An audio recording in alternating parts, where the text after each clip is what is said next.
MSG Jr. was rocking last night as fans helped fuel the Rangers' 5-3 comeback win over the New Jersey Devils. Artemi Panarin now holds the record, 15 straight games to start a season with a point. He is now eyeing another great Rangers record. The longest point streak held by a Ranger was 91-92 season Brian Leetch. 17 straight games with a point.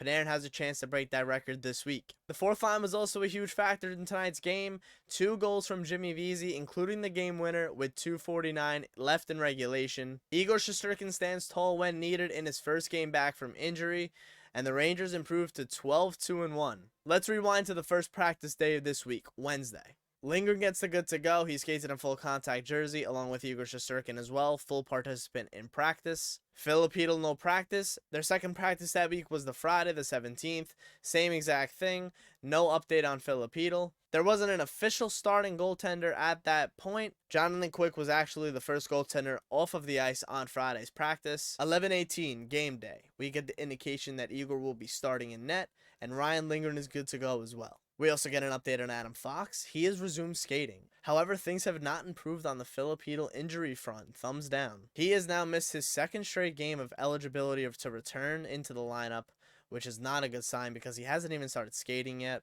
We'll keep an eye on that in the next couple days. Igor gets the nod on Saturday. Vaneceks for the Devils. We find out in warm-ups that Jack Hughes was good to go for the game. It was his first game back since crashing into the boards against the St. Louis Blues on November 3rd. And he was actually their best player all night. Obviously, there was absolutely no rust on him. He was the best player on the ice for the New Jersey Devils. And it looks like at this point, if the Devils want to be successful, I mean, no brainer. You obviously need your best player in the lineup, and Jack Hughes is their best player. They need him healthy. They need him in the lineup to be successful. It's puck drop at the Prudential Center, and about 8 minutes in, the Rangers get the first chance on the power play. Thanks to a drawn penalty by the fourth line. We're going to be talking about the fourth line a lot this game. Tyler Pitlick draws a 2-minute minor for tripping. Alexander Holtz to the box. Both of these teams, the best power play teams in the NHL. Devils #1, Rangers #2. Artemi Panarin gets the Rangers on the board. 1-0 Blue Shirts. A beautiful passing play by the first unit helps find Artemi Panarin, the hottest player in the NHL. Had a career-high 9 shots on goal this game. And the Rangers did a very good job on that play, forcing Vaneceks moving from his left to his right. More goals go in the NHL when the pass is made over the middle of the ice from the right side to the left or vice versa. Steve Allicat has called it the Royal Row. And it's true, a lot of goals go in like that. You get the goalie moving from left to right, and good things happen. And the Rangers benefit from that on the first goal. And it was a beautiful passing play. I can't believe Vincent Trocheck made that pass across. It was a beauty. And then controversy once again for the New York Rangers. But honestly, what's going on here? I understand the rules say that was a goal last night for the Devils. The first goal, 1-1, Jack Hughes, tying goal, squeaks through Igor Shesterkin. The Rangers had a goal taken away last Sunday in a very similar situation. Will Cooley's shot looked like it went in before the referee indicated a whistle. It was overturned. He said he indicated a whistle. He initiated a whistle, or he was going to blow the whistle. It was ruled no goal. Jack Hughes, the puck before the puck entered the net last night, it was blown dead. The puck was blown dead. Before the puck entered the net last night, the referee blew the whistle. I understand the puck was continuing into the net, and you know what? It's a goal. The puck went in. He beat Igor, but the referee blew the whistle. Pretty sure when the referee blows the whistle, the play is dead, whether the puck's moving or not. So in my opinion, I just didn't think that should have been a goal. And I think, honestly, I don't think I would have been as emotional over that goal if that goal on Sunday wasn't taken away against the Blue Jackets. You know, for once, the Rangers could have benefited there from a referee's bad call. It was too quick of a whistle. I know that. Puck went in the net, way too quick of a whistle. I mean, I'm just not happy with the ruling on the play. I'm allowed to be unhappy with the ruling of the play. But it is what it is. It was 1-1 at that point. Still in the first period, the Rangers were applying some pressure. The Rangers have their fourth line and third defensive pairing out there now. The Rangers' fourth line was very noticeable all night. They were invested in the game. They were effective in the offensive zone. They did an excellent job, and they were rewarded with the team's second goal of the game. Great effort on this goal. The defensive pairing of Jones and Schneider does a very good job of moving the puck. The Rangers once again do an excellent job at forcing Vaneceks moving side to side. This time the puck's higher up in the offensive zone, up more by the blue line. Still do a great job of moving him right to left this time. Jones to Schneider. Schneider with a very hard shot on Vaneceks. It produces a rebound because he was never fully set. and Jimmy Vesey cleans up this rebound. If that fourth line can be effective like they were tonight, playing in the offensive zone, Jimmy Vesey is a key on that fourth line. He can easily find the net. If this fourth line could get that going, it'd be beautiful. It would be really beautiful. I thought the Rangers played an okay period the rest of the way, but due to a Vincent Trocheck cross-check on Jack Hughes, Trocheck cross-check. That makes sense. A Trocheck cross-check. Say that like 10 times fast. Trocheck cross-check. Devils on the power play, and they capitalize. It's Andre Palat.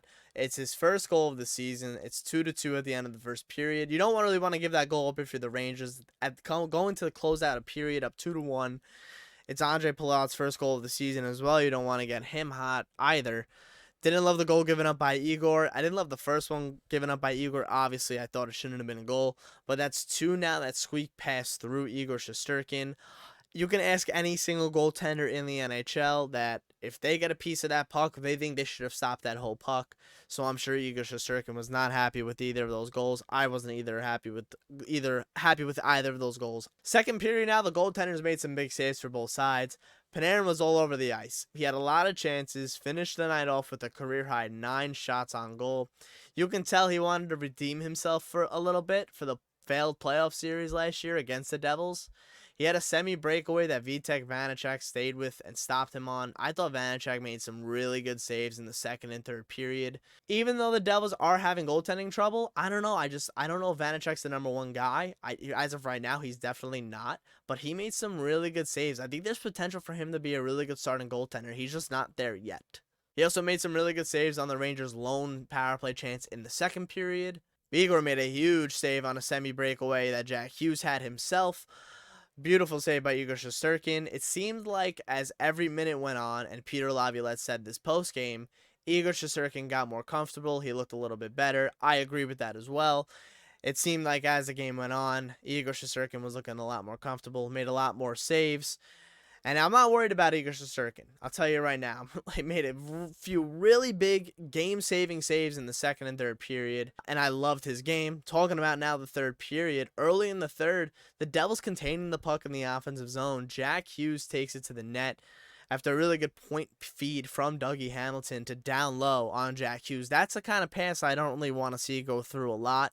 That's what I really found the worst part about that play. I don't really want to see Hughes making that pass to Jack Hughes very close to the net. Don't want to see that pass happen.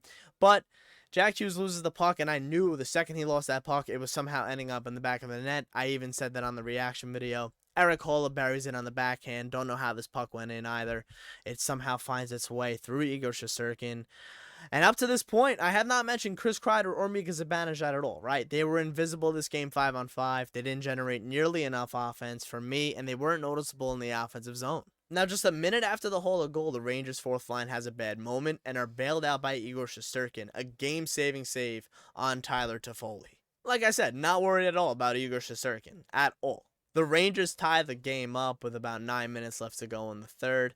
It's the Breadman once again, one of the hottest players in the NHL, currently a Hart favorite, absolutely no doubt. He ends up tying the game with an absolute snipe ski through Vaneceks. Vincent Trocheck helps the face-off play, and Panarin picks up the loose puck, and he absolutely snipes it through Vaneceks. And the face-offs, man, that's huge. I know Trocheck didn't really win it cleanly, but he helped battle Haula, and actually Jack Hughes kind of bumped it off of one of Trocheck or Haula. And then it came to Panarin, and Panarin was able to just wind up and just release a bullet through Vaneceks. I mean, the way Artemi Panarin is shooting the puck right now, you can't argue with that MVP talk. You can't argue with that. The Rangers now riding that momentum with some good shifts after that goal. Rolling 4 lines, something I love seeing. Peter Laviolette rolling 4 lines. 3 minutes left to go in a tied game. The Rangers have their fourth line out there. However, Vincent Trocheck is now found out there in the middle of a change with Vesey and Tyler Pitlick. Vincent Trocheck drops the puck off in the offensive zone for Tyler Pitlick. Pitlick with another low and hard shot on Vaneceks that produces a rebound, and Jimmy Vesey going to the net. It was a beautiful play by Vesey. He does a great job at catching that puck on his forehand and then waiting until he had enough power on his backhand just to get it to the net. It ends up as a game winner for the Rangers. They end up getting an empty net goal. First line was out there defending a 1-goal lead with about a minute 40 left, with the net empty for the Devils, and the Rangers ended up getting the empty net goal. Blake Wheeler His second goal is a New York Ranger. It was a good play by Chris Kreider to get the puck through the zone, knocked down by the defenseman or the Devils, so he didn't get an assist on the play, but first line was out there for that goal. Empty net goal, 5-3 Rangers win. The Rangers played a really gutsy third period. They had to fight a huge momentum swing when the Devils took a 3-2 lead, and then Igor Shesterkin had to make a huge save on Tyler Toffoli. He was getting Igor chance at him. He was getting Igored all night long. He was getting rained on. It actually sounded like the Prudential Center for a moment there. And the Rangers as a team, I mean, they did a really good job at not getting discouraged. And we've seen this team sometimes in those moments in previous seasons getting a little bit discouraged, but they stick together. Igor made some big saves. He got his swagger back in the third period, and they willed their way to a goal once again in the third period. Faceoffs have been such a major part for the New York Rangers' success, as well as Artemi Panarin. And the fourth line, man, depth is key, which is something that we talked about earlier. We talked about a couple videos ago. And the fourth line was involved tonight. They were involved in the offensive zone. They were looking to wreak havoc in the offensive zone, and they were effective. The Rangers have been an awesome third period team this year also, and they came back against a good third period team as well in the Devils. They have not lost a regulation game this month. Have not lost a regulation game in a month. So the team is rolling. Their next game is tomorrow against the Dallas Stars. The team is flying out most likely right now about today on Sunday. There was an optional skate before their departure for Dallas. No timetable yet, but Adam Fox is progressing nicely. Laviolette said he obviously participated in the morning skate and seemed to be moving nicely according to Vince Marcogliano. The next game, like I said, will be against the Dallas Stars. It's going to be a tough one. Dallas, my favorite in the West. They're deep. They're a deep team. They're healthy. They're not even going at all cylinders yet, but they're a solid team. They've got the goaltending. Both teams actually top 5 goals against. Both in the middle of the pack for goals for, so I'm sure both teams want to improve on that.